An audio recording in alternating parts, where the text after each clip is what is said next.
الحمد للہ رب العالمین، الصلاۃ والسلام علی سید الانبیاء والمرسلین وعلی آلہ واصحابہ اجمعین، اما بعد، اعوذ باللہ من الشیطان الرجیم، بسم اللہ الرحمن الرحیم، وَلِلَّهِ عَلَى النَّاسِ حِجُّ الْبَيْتِ مَنِ اسْتَطَاعَ إِلَيْهِ سَبِيلًا وَمَنْ كَفَرَ فَإِنَّ اللَّهَ غَنِيٌّ عَنِ الْعَالَمِينَ آمَنْتُ بِاللَّهِ صَدَقَ اللَّهُ مَوْلَانَا الْعَظِيمُ قَالَ اللَّهُ تَبَارَكَ وَتَعَالَى جَلَّ وَعَلَا فِي شَأْنِ حَبِيبِهِ مُخْبِرًا وَآمِرًا إِنَّ اللَّهَ وَمَلَائِكَتَهُ يُصَلُّونَ عَلَى النَّبِيِّ يَا أَيُّهَا الَّذِينَ آمَنُوا صَلُّوا عَلَيْهِ وَسَلِّمُوا تَسْلِيمًا اللهم صل وسلم وبارك على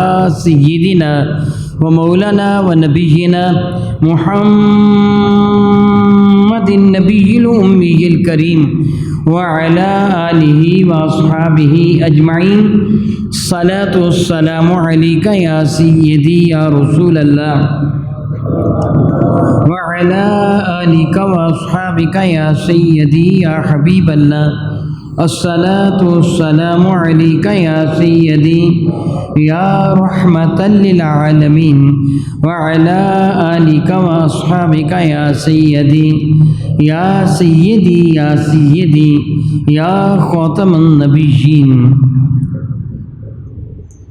ناتی معزز محترم احباب کرام قدر، بحمد اللہ تعالیٰ ثم الحمد للہ تعالیٰ اپنی پچھلی جمعۃ المبارک کو جو سماعت فرمایا کہ ربی ذوالجلال نے ارشاد فرمایا کہ الحج اشہر معلومات، حج معلوم شدہ مہینوں میں ہے۔ ربی ذوالجلال نے کسی مہینے کا ذکر نہیں فرمایا، حالانکہ حج مہینوں میں نہیں ہوتا، صرف ایک دن ہوتا ہے۔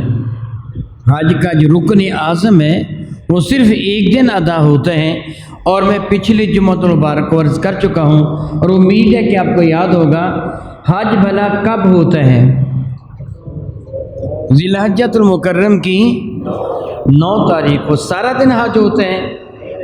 جی نہیں، زوال آفتاب کے بعد، یعنی جب سورج ڈھل جاتا ہے تو تب حج کا وقت شروع ہوتا ہے۔ اگر کوئی شخص حج کے واقعی سارے کے سارے اراکین ادا کرتا ہے، رکن اعظم ادا نہیں کرتا، یا سارے کے سارے اراکین ادا کرتے ہیں، میدان عرفات میں بھی آ جاتا ہے۔ میدان عرفات میں آ کر صبح سے لے کے دوپہر تک وہ وہاں موجود رہتا ہے، اور دوپہر کے بعد وہ وہاں موجود نہیں ہوتا، بلکہ دوپہر سورج ڈلنے سے پہلے میدان عرفات سے واپس آ جاتا ہے۔ اس کا حج ہو جائے گا؟ نہیں ہوگا۔ کیا یہ قرآن سے ثابت ہے؟ نہیں ثابت۔ یہ کس نے بتایا؟ میرے نبی نے بتایا۔ سبحان اللہ تعالی و بحمدہ۔ رب ذوالجلال نے اتنا ارشاد فرما دیا کہ تم پر حج فرض ہے رب کی رضا کی خاطر، لیکن یہ نہیں بتایا کس مہینہ میں فرض ہے، طریقہ نہیں بتایا، اراکین حج کے بارے میں نہیں فرمایا کہ کون سا رکن چھوٹا ہے، کون سا بڑا ہے، رکن اعظم کون سے ہیں، کون سی شے واجب ہے، جرمانہ کیا ہوگا، کہاں کہاں ہوگا۔ میرے اللہ نے ہر معاملہ میں ہمیں اپنے نبی کا محتاج رکھا۔ کیا بلا؟ ہر معاملہ میں اپنے نبی کا۔ تو پھر ہمیں حج کا جو طریقہ ملا، میرے نبی نے ارشاد فرمایا خذوا عنی مناسککم، اے میرے غلاموں آؤ مجھ سے حج کے طریقے سیکھ لو۔ جو حج کے مناسک ہے نا، مجھ مصطفیٰ سے سیکھ لو، اور جو کما حججتو، اسی طرح تم بھی حج کرنا جس طرح میں مصطفیٰ کریم حج کر رہا ہوں۔ رب نے ارشاد فرما دیا اقیموا الصلاۃ، صلاۃ ادا کرو، مگر یہ نہیں بتایا کس طرح ادا کرو۔ یہ میرے نبی نے فرمایا کہ صلو کما رأیتمونی اصلی، نماز اس طرح ادا کرنا جس طرح تم مجھ مصطفیٰ کو ادا کرتا ہو دیکھو۔ گویا احکامات رب نے نافذ فرما دیے، اور ان کو عملی طور پر میرے نبی نے ادا فرما کر ہمیں بتایا کہ ہم نے وہ عبادت کرنی کیسے ہے۔ گویا حق یہ ہے کہ جو ملا ہمیں ہمارے نبی کے صدقہ سے ملا۔ جو ملا ہمیں ہمارے نبی کے صدقہ سے ملا، نبی کے وسیلہ کو درمیان سے نکال دیں تو اللہ کی قسم نہ آپ کو نماز پڑھنے کا پتہ چلے گا، نہ روزہ رکھنے کا پتہ چلے گا، نہ زکوٰۃ دینے کا پتہ چلے گا، نہ حج کرنے کا پتہ چلے گا۔ رب کائنات نے احکامات ارشاد فرما کے ہمیں ہمارے نبی کے دروازے پہ بھیج دیا، طریقہ ان سے پوچھ لینا، حکم میرا ہے، حکم میرا ہے، طریقہ میرے محبوب سے پوچھ لینا، تاکہ تم یہ نہ کہو کہ ہمیں ان کی ضرورت نہیں، ہر قدم پر ان کی ضرورت ہے۔ جب ان کے وسیلہ سے ہمیں سب کچھ ملا، اللہ کی عزت کی قسم ہمیں ایمان ملا ہے تو نبی کے وسیلہ سے، قرآن کریم ملا ہے تو نبی کے وسیلہ سے، عبادات کا طریقہ ملا ہے تو نبی کے وسیلہ سے، بلکہ میں یوں کہوں گا ہم دنیا میں حلال زادہ بن کے آئے ہیں تو نبی کے وسیلہ سے۔ انکار کفر ہے، پیدا اللہ فرماتا ہے، اس کا انکار کرنا کفر ہے۔ خالق وہی ہے، رازق وہی ہے، مگر دنیا میں تو اور میں جو آئے ہیں یہ والدین کے وسیلہ سے آئے ہیں، ڈائریکٹ نہیں آئے ہیں، والدین کے وسیلہ سے آئے ہیں۔ رزق میرا اللہ عطا فرماتا ہے، مگر بچے کو رزق اللہ تعالیٰ اس کی ماں کے وسیلہ سے عطا فرماتا ہے، دیتا اللہ ہے۔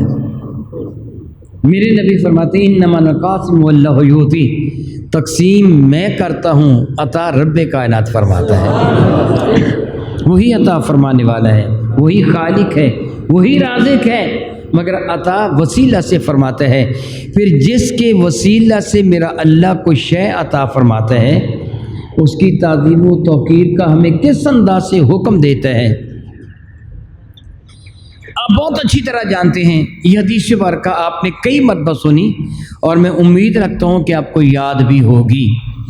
3 قسم کے وہ لوگ ہیں کہ جن کی نماز کو میرا اللہ قبول نہیں فرماتا، یہ میرے نبی نے خبر دی ہے، بلکہ حضور سید عالم صلی اللہ علیہ وسلم نے اس کی تاکید کا اظہار فرماتے ہوئے اس انداز سے ارشاد فرمایا، مفہوم حدیث ہے کہ ان کی نماز ان کے کندھوں یا ان کے کانوں سے اوپر نہیں جاتی، بارگاہ حریم ناز میں اس کا قبول ہونا تو دور کی بات ہے نا، اس کے سر سے بھی اوپر نہیں جاتی، رد کر دی جاتی، مردود کر دی جاتی ہے نماز۔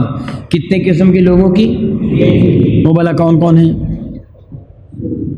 ایک وہ غلام جو اپنے آقا سے بھاگا ہوا ہو، یا تو آپ یاد نہیں رکھتے ہیں یا پھر آپ شرم کی وجہ سے نہیں بتاتے ہو، ویسے دینی معاملات پہ ہم بڑی اچھی یادداشت رکھتے ہیں، ہر جنازے پر بتانا پڑتا ہے مولوی صاحب کو 4 تکبیر نماز جنازہ فرض کفایہ بتانا پڑتا ہے نا، ہم یاد نہیں کرتے۔ ہر عید پر بتانا پڑتا ہے 6 تکبیر نماز، وہ 2 رکعت نماز عید الفطر واجب 6 یا 2 رکعت نماز عید الاضحیٰ واجب 6 تکبیر وغیرہ وغیرہ بتانا پڑتا ہے نا، اور دوسری چیز دنیا کی بتانی پڑتی ہیں، وہ ہم بڑی یاد رکھتے ہیں، لیکن اب بھولتے ہیں تو مسئلے بھولتے ہیں کہ مولوی صاحب بتا دو جی تکبیر جنازے کی کیسے ہم نے ادا کرنا ہے، پڑھتے رہتے ہیں پھر بھی یاد نہیں کرتے۔ بہرحال 3 قسم کے لوگ، ایک وہ غلام جو اپنے آقا سے بھاگا ہوا ہو، نافرمان ہو، اس کی نماز کو اللہ قبول ہے، اور دوسرا والا کون ہے؟ ٹھیک ہے، میں یہی کہہ دیتا ہوں، ماں باپ کا نافرمان، اس کی نماز کو اللہ تعالیٰ قبول نہیں فرماتا۔ اور تیسرا وہ عورت، درود پاک نہیں بھول گئے ہیں آپ، وہ درود پاک والی حدیث جو دوسری ہے، وہ حدیث ہے جو میرے نبی ممبر پر بیٹھے تھے 3 مرتبہ آمین فرمایا تھا، وہاں ہے کہ جس نے اپنے ماں باپ کی نافرمانی کی، رمضان کو پایا مگر وہ ثواب اس نے جنت حاصل نہ کی یا درود پاک نہ پڑھا، وہ دوسری حدیث ہے۔ یہ حدیث جو میں سنا رہا ہوں نا، اس میں یہ ہے کہ تیسری وہ عورت ہے جو اپنے خاوند کی نافرمان ہے، اللہ تعالیٰ اس کی نماز کو بھی قبول۔ کتنی قسم کے لوگ ہو گئے؟ ایک کیا ہے؟ جو اپنے آقا کو چھوڑ کر بھاگ گیا ہے، نافرمان، اس کی نماز بھی قبول نہیں ہوتی۔ وہ اولاد جو ماں باپ کی نافرمانہ نماز قبول ہے، وہ عورت جو اپنے خاوند کی نافرمانہ نماز قبول ہے۔ نماز کس کی ہے؟ اللہ تعالیٰ کی ہے نا، نماز کس کی ہم نے پڑھنی ہے؟ اللہ تعالیٰ کی. مگر میرا اللہ فرماتا اگر تو یہ کرے گا نا تو میں تیری نماز کو قبول مردود ہو جائے گی. میرے نبی فرماتے سر سے اوپر بھی نہیں جاتی، ان کندھوں کے اوپر یا کانوں کے اوپر، یہ سر کے اوپر بھی نہیں جاتی، مردود کرا دیتی، رد کر دی جاتی ہے، نماز کو قبول ہی نہیں کی جاتی. ماں باپ کے نافرمان کی نماز کیوں قبول نہیں ہے؟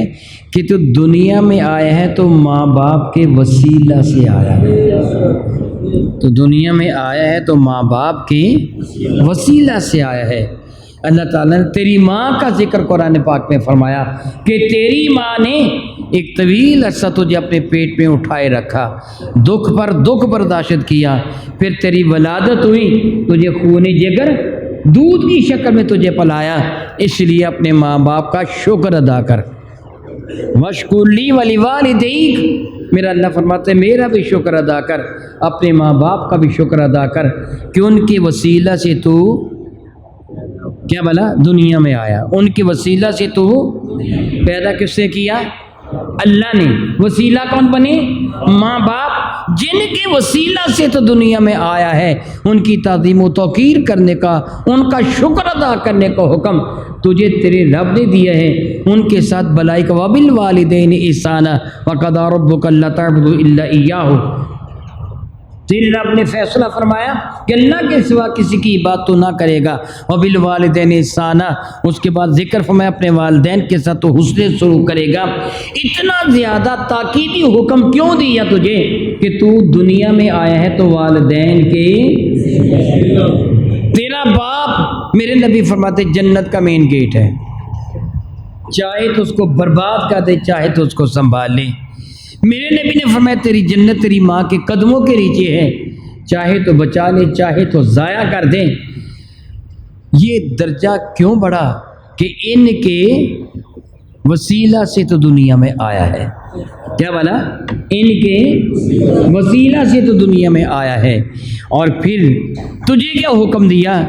میرے کریم آقا کے ارشاد گرامی قدر ہے، اگرچہ محدثین نے اس پہ گفتگو فرمائی ہے کہ ماں باپ کا چہرہ دیکھنے والے کو حج مبرور کے برابر ثواب میسر آ جاتا ہے. والدین کا یہ درجہ کیوں بڑھا؟ ان کی تعظیم و توقیر تو کیوں کرے گا؟ کہ ان کے وسیلہ سے تو دنیا میں آیا ہے. تو پھر بیوی کی نماز کیوں قبولی ہوتی؟ بیوی بھی خاوند کے وسیلہ سے دنیا میں آتی ہے. بتائیے بلا نہیں نا. جو باپ کے وسیلہ سے دنیا میں آئی وہ بیٹی ہے، جو باپ کے وسیلہ سے دنیا میں آئے وہ بیٹا ہے. اس سے تو شادی ہی حرام ہے. بیوی تو خاوند کے وسیلہ سے دنیا میں نہیں آئی. میرا اللہ فرماتا الرجال قوامون علی النساء، میں نے مردوں کو عورتوں پر حاکم بنا دیا. کیوں حاکم بنایا؟ مرد اپنا مال اپنی بیوی پر خرچ کرتا ہے. پتہ چلا جس کی وسیلہ سے تجھے روٹی ملی، جس کے وسیلہ سے تجھے کپڑا ملا، جس کے وسیلہ سے تجھے کٹیا ملی، اگر تو اس کی نافرمانی کرے گی تو تیرا رب تیری نماز کو قبول ہے. بیوی کو اپنے خاوند سے وفا کرنا ہوگی، اولاد کو اپنے ماں باپ سے وفا کرنی ہوگی.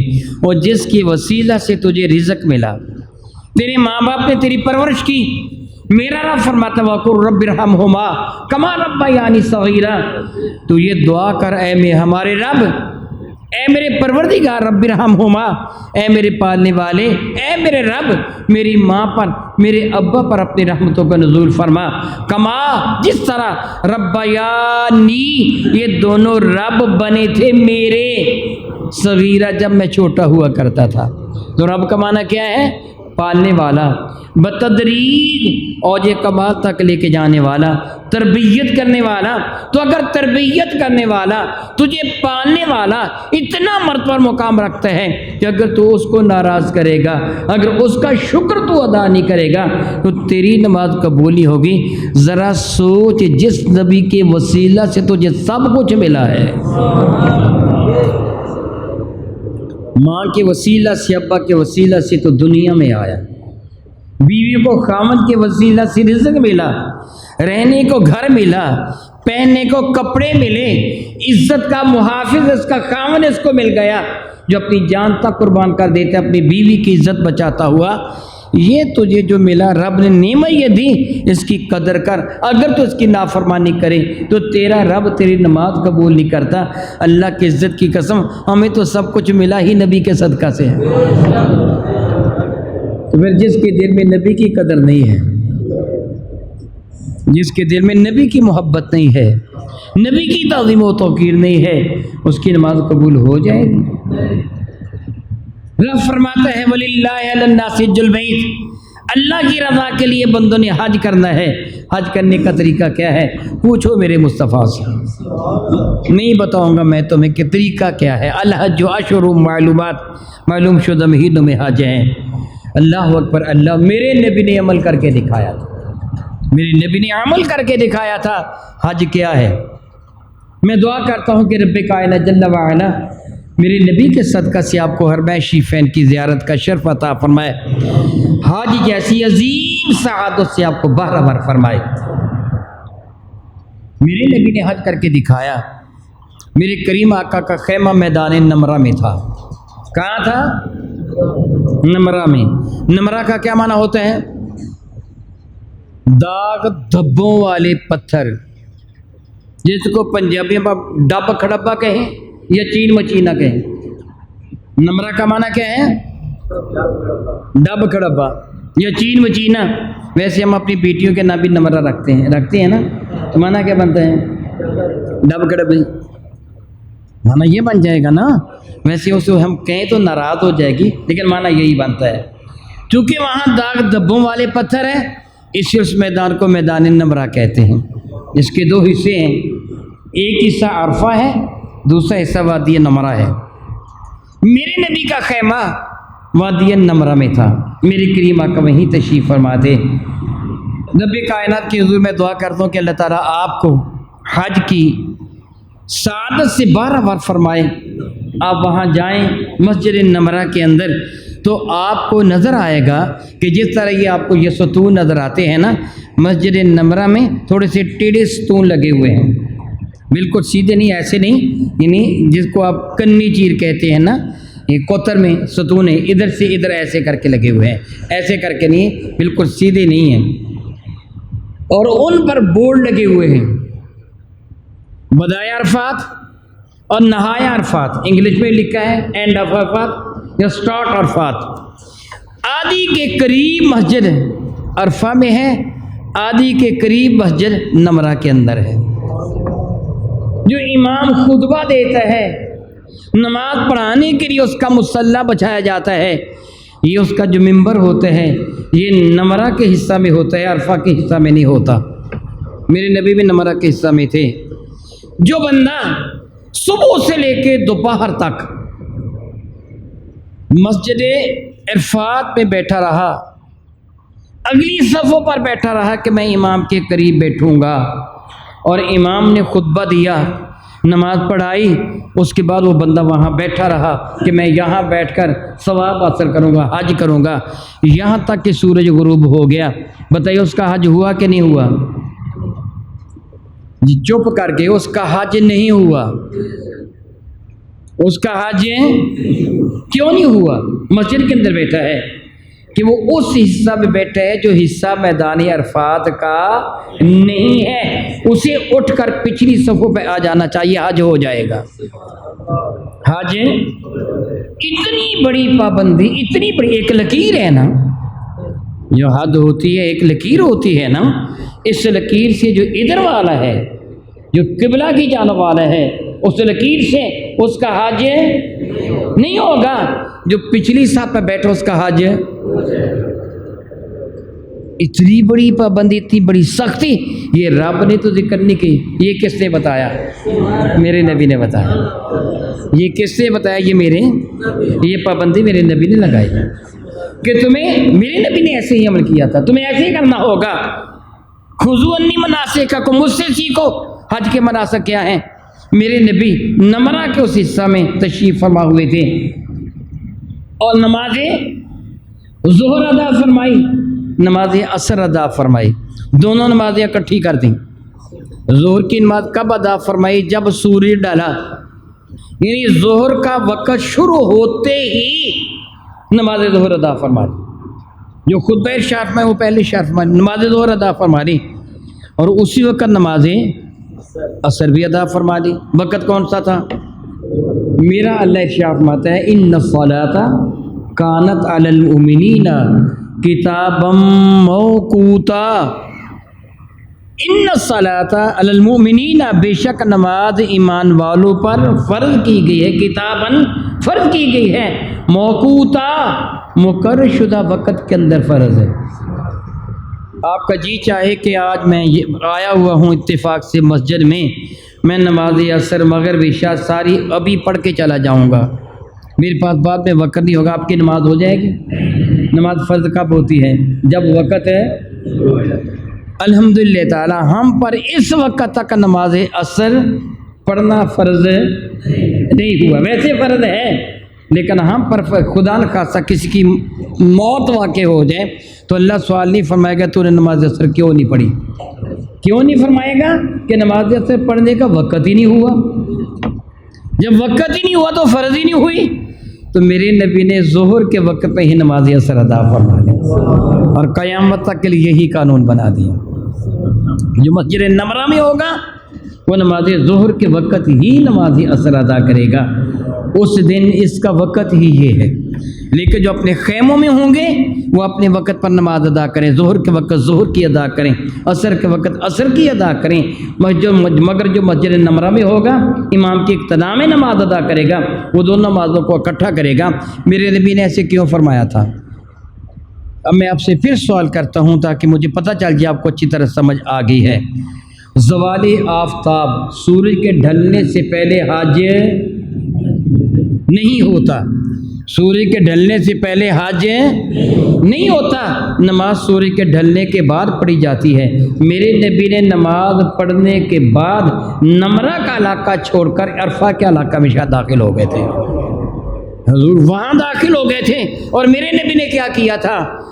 جبل رحمت ہے میدان عرفات میں.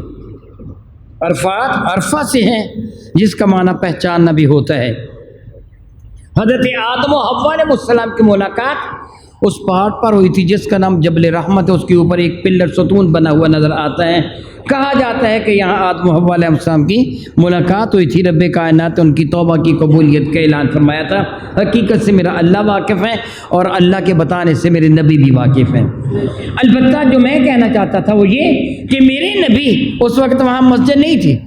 یہ مسجد نمرہ تو بعد میں تعمیر ہوئی نا، کھلا میدان تھا.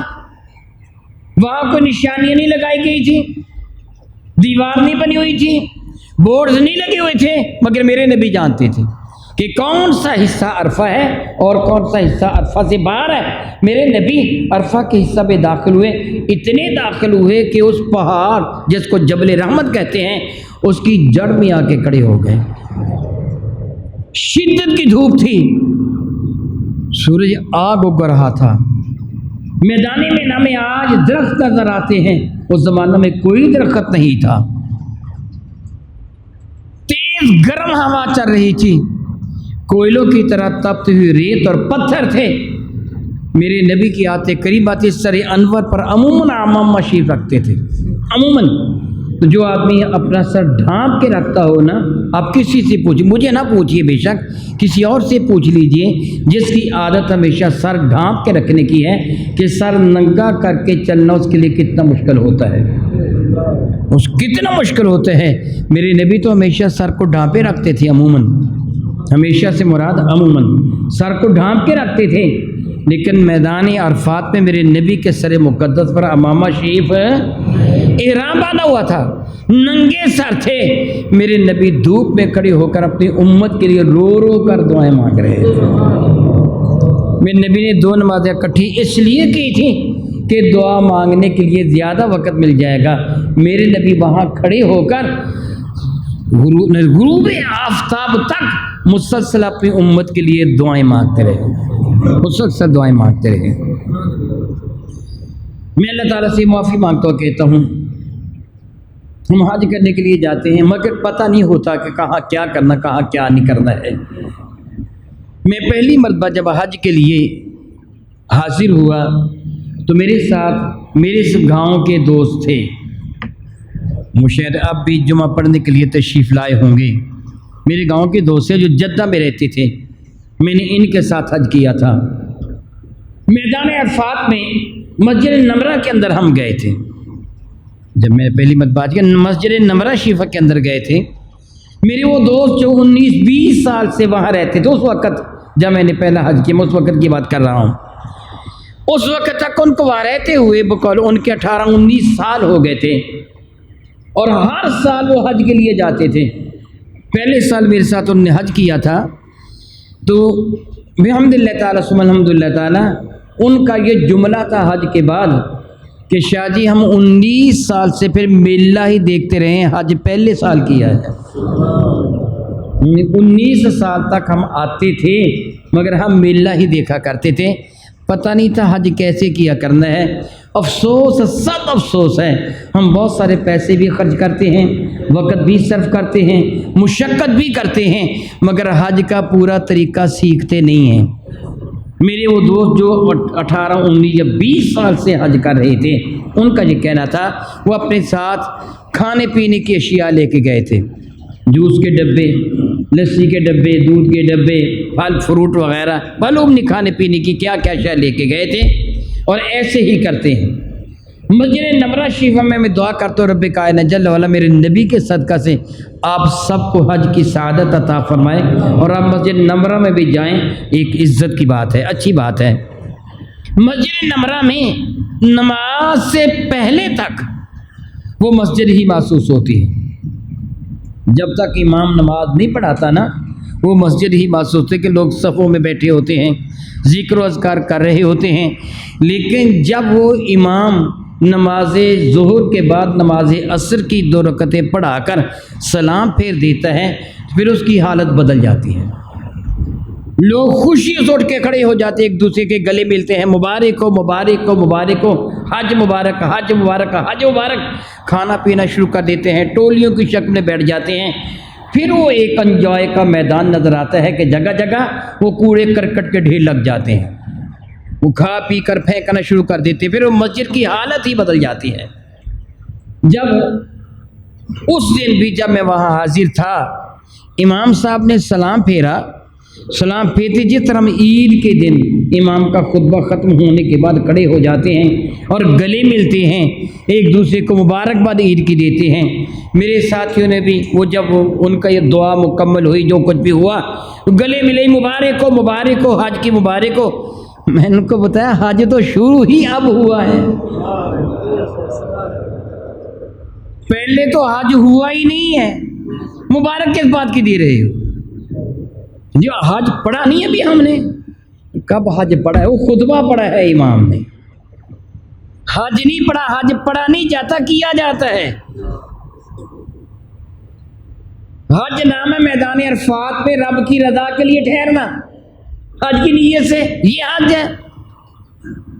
پڑھی تو میرے نبی نے دعائیں ہیں، نماز تو عرفہ میں پڑھی نہیں، نمرہ میں پڑھی ہے، حج عرفہ میں ہوتا ہے، حج تو اب شروع ہوا ہے، حج کب ہوا؟ پھر ان کو احساس ہوا کہ اچھا جی کھانے پینے کی چیزیں تحفتاً پیش کی، میں نے کہا آپ کو علم ہے، آپ جانتے ہیں حالت احرام میں خوشبو کا کھانا، خوشبو کا پینا حرام ہے، خوشبو کا لگانا۔ یہ آرٹیفیشل جوس کے ڈبے، جگہ جگہ بڑے بڑے کنٹینر کھڑے ہوتے ہیں جو سارے فریج ہوتے ہیں، ریفریجریٹر ہوتا ہے ان کے اندر، بڑے ٹھنڈے ہوتے ہیں۔ حاجی میدان عرفات میں گھوم پھرنے کے بعد یا ویسے بھی پیاس لگی ہوتی ہے، اور ہماری عادت ہے مفت میں ملے تو پیاس ہونا بھی ضروری نہیں ہے، پوٹیاں لگتی ہیں تو لگ جائیں، ہم چھوڑتے نہیں ہیں، وہ فری مل رہا ہوتا ہے، دودھ بھی لسی بھی اور جوس بھی، لوگ جھولیاں بھر لیتے، ضرورت سے زیادہ لے لیتے ہیں اور خوب پیٹ بھر کر وہ پیتے ہیں۔ اللہ تعالیٰ معاف فرمائے۔ اب بتائیے کہ حالت احرام میں وہ آرٹیفیشل جوس ہوتا ہے، وہ فریش جوس نہیں ہوا کرتا، تو خوشبو کا کھانا کیا تھا، خوشبو کا لگانا کیا تھا؟ جو کو خوشبو لگائے یا کھائے اس کو کیا کرنا چاہیے تھا؟ توبہ، اور جرمانے کے طور پر ایک جانور ذبح کرنا چاہیے تھا، وگرنہ حج نہیں ہوگا۔ برباد کر دیا حج سب کا شیطان نے، بتائیے بھلا ہو گیا ایسے؟ کنٹینروں پر فری تقسیم کیا جا رہا ہے، جو لوگ لے رہے ہیں پی رہے ہیں، کسی کو پتہ ہی نہیں ہے کہ حالت احرام میں تو اس کو پینا ہی نہیں ہے، اس کو کھانا ہی نہیں ہے، وہ کھا پی رہے ہیں، کوئی پرواہ نہیں ہے، اور خیال کیا جی ہم حج کر کے آ گئے ہیں۔ اللہ تعالیٰ معاف فرمائے، اللہ تعالیٰ معاف فرمائے، اللہ تعالیٰ معاف فرمائے۔ جب تک ہم وہ طریقہ اختیار نہیں کریں گے جو میرے نبی نے اختیار کیا، حج نہیں ہوگا۔ میرے نبی صلی اللہ تعالیٰ علیہ حبیبی دائما ابدا جبل رحمت کے پہلو میں کھڑے ہوئے تھے اور غروب آفتاب تک رو رو کر اپنی امت کے لیے دعائیں مانگتے تھے۔ چلو ہم ایسے نہ بھی کر سکیں تو میرے نبی نے ترغیب دی دھوپ میں کھڑا ہونے کی، اور ارشاد فرمایا جو بندہ اپنے رب کو راضی کرنے کے لیے، الہ حقیقی کو راضی کرنے کے لیے میدان عرفات کی دھوپ برداشت کرتا ہے، اللہ تعالیٰ قیامت کے دن کی دھوپ سے اس کو بچا لے گا۔ یہ ترغیبی تاکہ تم کھڑے ہو سکو۔ چلو زیادہ دیر تک نہ کھڑے ہو سکو، خیمے میں بیٹھے رہو، تھوڑی دیر تک کے لیے تو کھڑے ہو جاؤ۔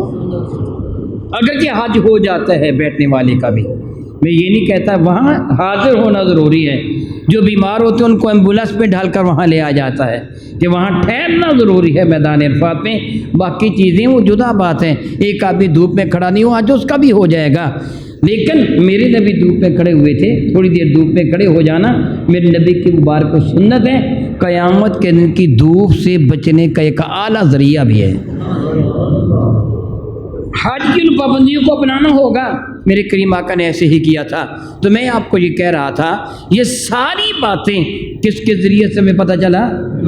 میرے نبی کے ذریعے سے، یعنی ساری باتوں کا پتہ میرے نبی کے ذریعے سے چلا۔ تو اب جو نبی کے کسی بھی ایک طریقے کو چھوڑ کر کوئی دوسرا طریقہ اپنائے گا، خواہ دیکھنے میں کتنا بھی اعلیٰ کیوں نہ ہو، وہ مردود ہوگا، قابل قبول نہیں ہوگا، کیونکہ جو تم نبی کے وسیلہ سے لوگے وہ ٹھیک ہے، جو نبی کو درمیان سے نکال کر حاصل کرو گے وہ اللہ کے ظلم مردود ہے، مقبول نہیں ہے۔ پھر حج میں جو اہم ترین بات ہے وہ ہے جس کا ذکر میں نے خطبہ کے اندر ایک آیت کریمہ کی تلاوت میں کیا ہے۔ میرا اللہ فرماتے ہیں وَلِلَّهِ عَلَى النَّاسِ حِجُّ الْبَيْتِ، وَلِلَّهِ اس کا معنی بھلا کیا بنتا ہے؟ مثلا الحمدللہ کیا معنی بنتا ہے؟ ہم یہی ترجمہ کرتے ہیں، تمام تعریفیں اللہ تعالیٰ کے لیے، ہم یہی ترجمہ کرتے ہیں۔ اگرچہ عرف عام کے اعتبار سے یہ ترجمہ غلط نہیں ہوگا، درست ہوگا، مگر ہر اعتبار سے درست نہیں ہے۔ تعریف کا معنی ہوتا ہے پہچان۔ کیا تعریف کا معنی ہوتا ہے؟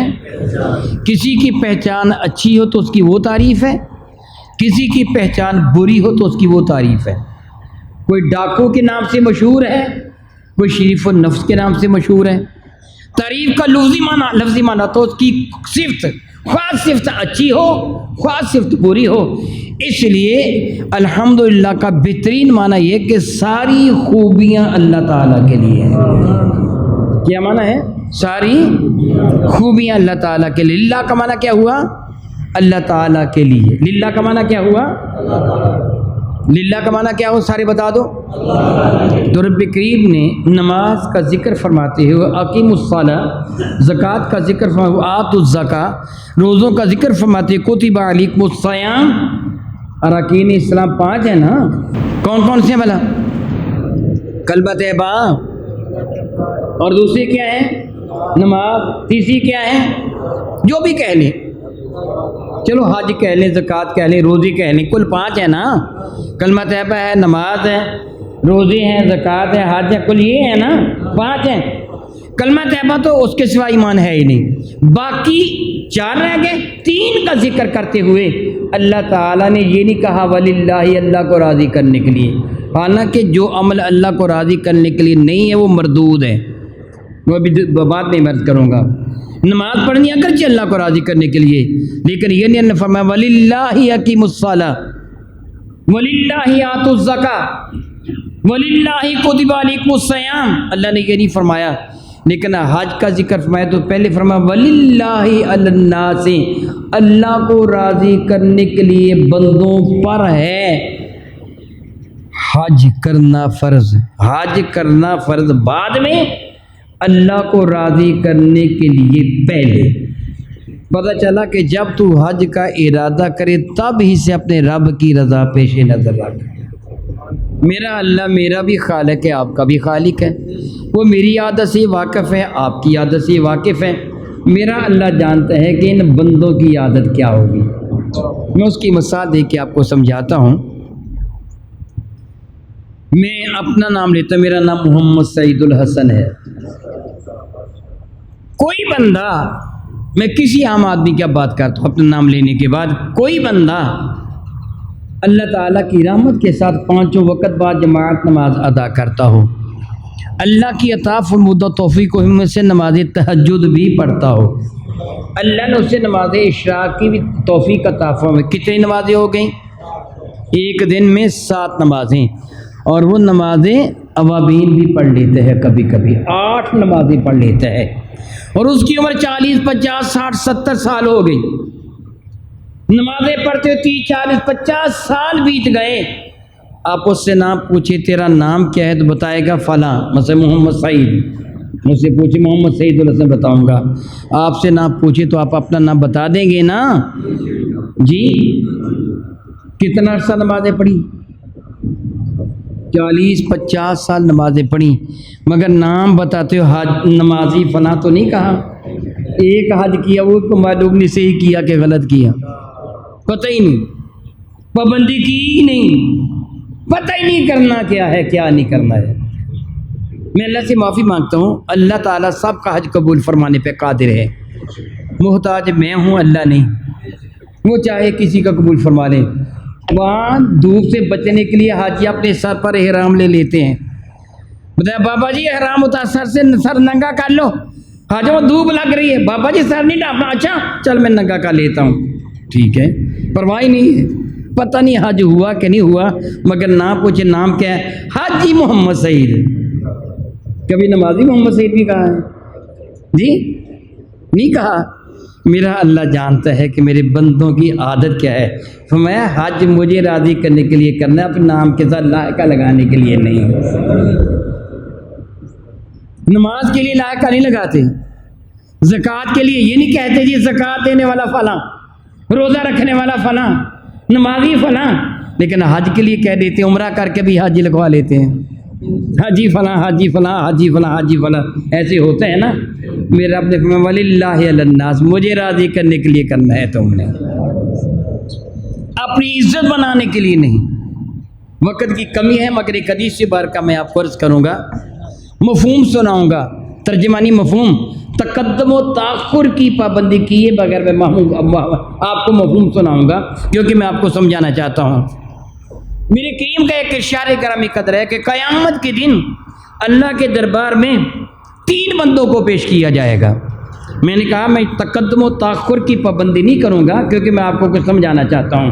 یوں سمجھیے، عالم دین کو پیش کیا جائے گا، قاری القرآن کو، اور دوسرا سخی ہوگا، اور تیسرا شہید ہوگا.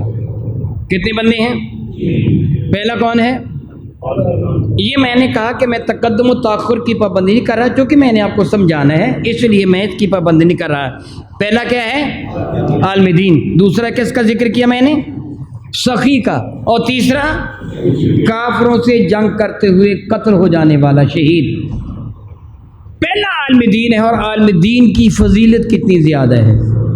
مختصر انداز میں سمجھیے، میرے نبی کا ارشاد گرامی قدر ہے کہ شہید جب مرتبہ شہادت پہ فائز ہوتا ہے اور اس کے جسم سے خون نکلتا ہے، مفہوم حدیث ہے، ابھی خون کا پہلا قطرہ زمین تک نہیں پہنچتا کہ اللہ تعالیٰ اس کے سارے گناہ معاف فرما دیتا ہے. قیامت کے دن یہ خون آلود بدن لے کے بار کہ رب العزت میں حاضر ہوگا. دیکھنے والے کو خون نظر آئے گا، مگر مشک و عنبر سے اعلیٰ خوشبو آ رہی ہوگی. حدیث بارکہ ہے، عالم دین کے قلم کی سیاہی شہید کے خون سے زیادہ افضل ہے. میرے نبی کی آیت کریمہ تھی، مثال دے کے سمجھاتے تھے. آپ نے سنا ہوا ہوگا، ایک عالم دین اللہ کے حضور 1000 آبد سے زیادہ شیطان پر بھاری ہے.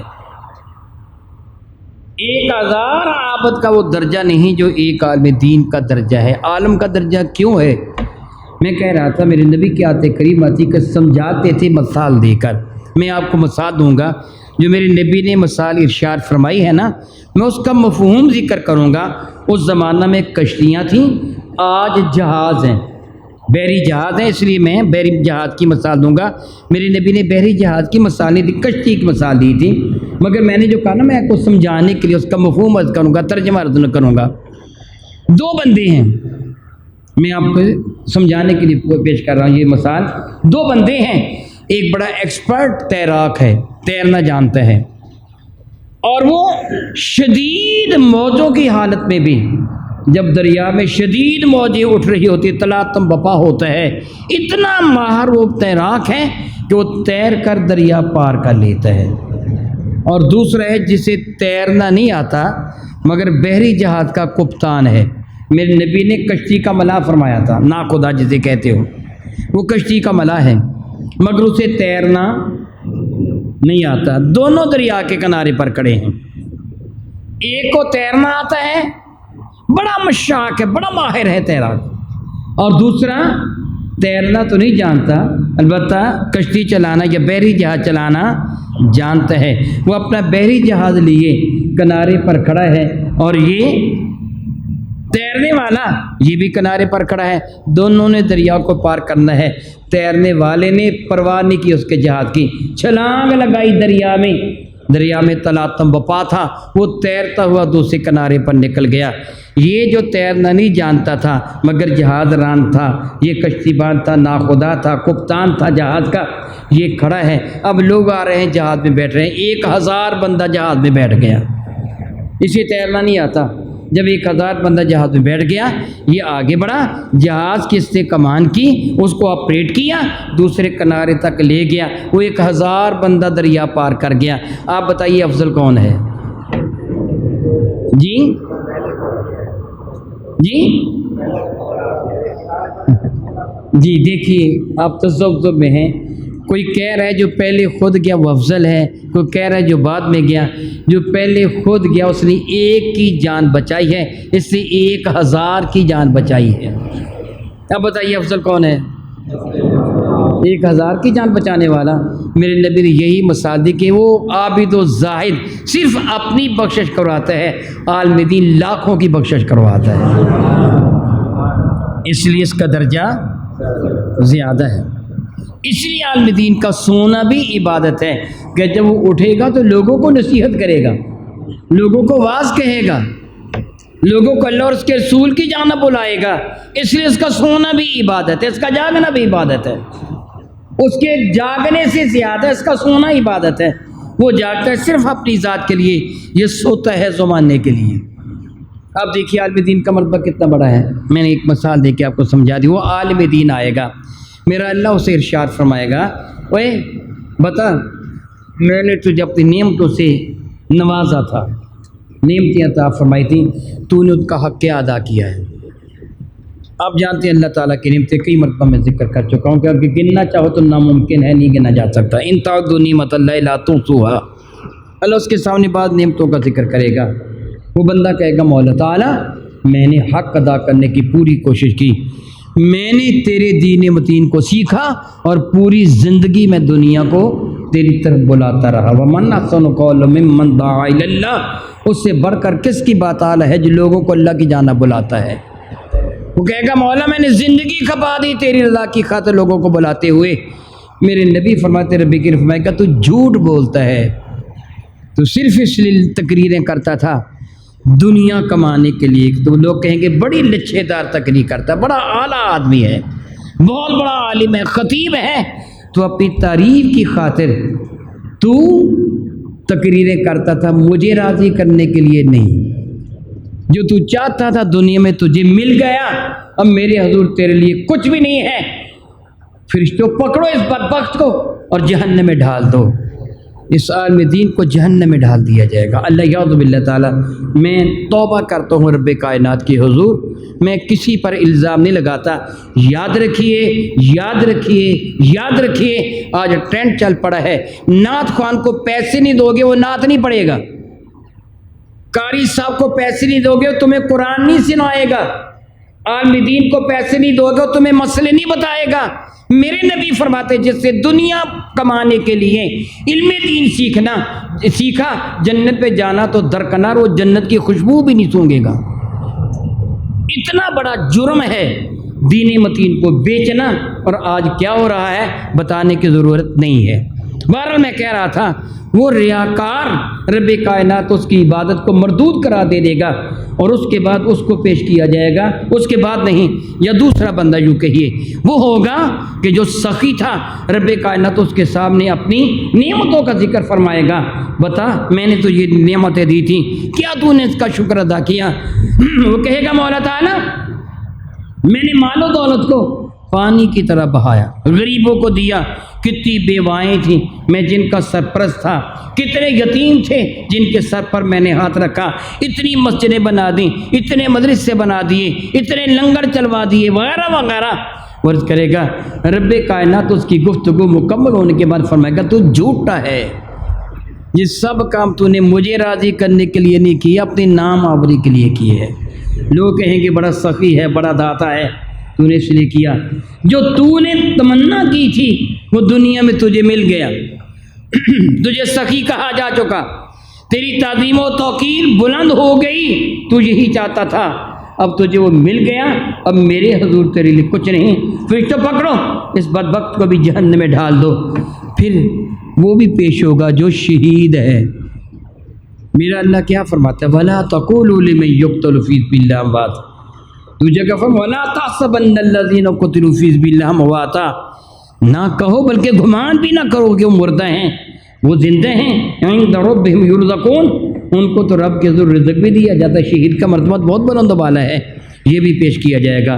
میرا اللہ اس سے بھی سوال فرمائے گا، یز کرے گا پروردگار عالم میں نے اپنی زندگی تیری راہ میں قربان کر دی، مرتبہ شہادت پا گیا، کافروں سے لڑائی کی، رب کائنات فرمائے گا یہ سب کچھ تو نے صرف اپنی بہادری جتانے کے لیے کیا تھا، تاکہ لوگ کہیں گے بہت بہادر ہے، بہت اعلیٰ ہے، اس لیے تو نے یہ کیا تھا، مجھے راضی کرنے کے لیے نہیں، اس لیے میرے حضور تیرا کوئی بھی مرتبہ مقام نہیں ہے، فرشتوں پکڑو اس نابکار کو بھی جہنم میں ڈال دو۔ چنانچہ وہ عالم بھی، وہ سخی بھی، وہ شہید بھی جنت میں جانے کے بجائے جہنم میں ڈال دیے جائیں گے۔ قصور ان کا کیا ہے بھلا بتاؤ نا؟ میں نے اعلیٰ ترین افراد کا ذکر کیا کہ میرے نبی نے اعلیٰ ترین افراد کا ذکر کیا تھا، یہ اعلیٰ ترین افراد ہیں اعمال کے اعتبار سے، مگر ان کا عمل قبول کیوں نہیں ہوگا؟ انہوں نے ریاکاری سے کام لیا تھا، لوگوں کو دکھانے کے لیے یہ عمل کیا تھا، اپنے رب کو راضی کرنے کے لیے نہیں۔ بلکہ ایک حدیث مبارکہ کا مفہوم بنتا ہے، قیامت کے دن ایک منادی ندا کرے گا جس نے جس کے لیے عمل کیا ہے اپنا اجر اس سے مانگے، جس نے اپنے رب کی رضا کے لیے عمل کیا ہے اس کا اجر رب کے پاس ہے، جس نے دنیا کو راضی کرنے کے لیے کیا ہے اس کا اجر رب کے پاس ہی، وہ دنیا والوں سے مانگے اپنا اجر، تو وہاں تو کوئی کسی کو کچھ بھی نہ دے سکے گا۔ اس لیے بڑی عزت والے میرے بھائیوں، ایمان والو، میرا اللہ جو ارشاد فرماتا ہے وَلِلَّهِ عَلَى النَّاسِ، حج تم نے کرنا ہے تو کس کو راضی کرنے کے لیے؟ حاجی کہلوانے کے لیے نہیں۔ ہاں کوئی حاجی کہے یہ بطور تحدیث سے نعمت آپ بتاؤ کہ الحمدللہ میں نے حج کیا، تو کوئی بات نہیں، اللہ کی نعمت ہے۔ لوگوں کو بتاؤ میں حج پہ جا رہا ہوں، کوئی بات نہیں، میرے نبی کی سنت ہے، لیکن نیت یہ ہو کہ میری عزت بڑھ جائے گی، میرا مرتبہ بڑھ جائے گا، بلا وجہ اپنا تعارف کرواتے پھرو جی میں حاجی بھی ہوں، میں فلاں بھی ہوں، فلاں بھی ہوں، اس کی ضرورت نہیں ہے۔ یاد رکھو اگر رب راضی ہو گیا تو پھر میرے نبی صلی اللہ علیہ وسلم نے سیدنا معاذ بن جبل کو جب یمن کا قاضی القضاء چیف جسٹس اور عامل بنایا تھا اور وہ گھوڑے پر سوار ہو گئے تھے تو میرے نبی نے ان کو وصیت فرمائی تھی معاذ اپنے عمل کو رب کی رضا کے لیے خالص کا لینا، تیرا تھوڑا عمل بھی کافی ہو جائے گا۔ وہ بڑا بے نیاز ہے، بڑا بے نیاز، چاہے تو ایک وہ چھڑی کانٹے دار جھاڑی راستے میں پڑی اس کو اٹھا کے ایک طرف رکھنے والا وہ قبول فرمائے تو اس کے صدقہ سے بخشش فرما دیتا ہے۔ تو بے نیاز ہے، تیرا عمل تو نماز پڑھے تو روزہ رکھے، حتیٰ کہ کسی سے مصافحہ کرے، بولا میں نے کیا کہا آپ کو؟ میرے نبی فرماتے ہیں اپنے رب کو راضی کرنے کے لیے، مفہوم حدیث ہے میں بیان کر، اپنے رب کو راضی کرنے کے لیے کسی ایمان والے کے ساتھ مسکرا کر مصافحہ کر، تیرا مسکرانا صدقہ ہوگا، تو مصافحہ کر کے ہاتھوں کو حرکت دے گا تو تیرے گناہ یوں جھڑ جائیں گے جس طرح درخت کے پتے جھڑ جاتے ہیں۔ رب کو راضی کرنے کے لیے کر، تو نے جو عمل بھی کرنا ہے اپنے رب کی رضا کی خواہ کسی سے مصافحہ کرتے ہیں، کسی سے ملتے ہیں، کسی کو سلام کرتے ہیں، اسے راضی کرنے کے لیے نہ کر، کرنا ہے تو اپنے مولا کو راضی کرنے کے لیے کر۔ میں دعا کرتا ہوں کہ اللہ تعالیٰ آپ کو بھی اور مجھے بھی اخلاص کی دولت عطا فرمائے، آمین ثم آمین، وآخر دعوانا ان الحمد للہ رب العالمین۔